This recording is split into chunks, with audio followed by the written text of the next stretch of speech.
Back in 2015, Siemens was one of the first global companies to target carbon neutral operations by 2030, which we've now cemented in more ambitious science-based targets. Siemens has clear management ambition to show leadership in climate action, and in the UK, we're on track to achieve a 78% reduction in our operational carbon emissions by 2030. We took early action to switch to 100% renewable electricity in 2016, and we're now focused on opening up electric vehicle opportunities for our company car drivers and our commercial vans.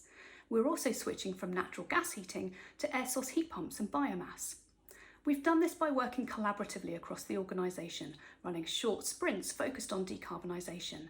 And we're investing in technology supported by our internal carbon price, giving this critical challenge both the management time and resources it requires. Our next focus is our supply chain and the decarbonisation opportunities there. So what will your next step be in the race to zero?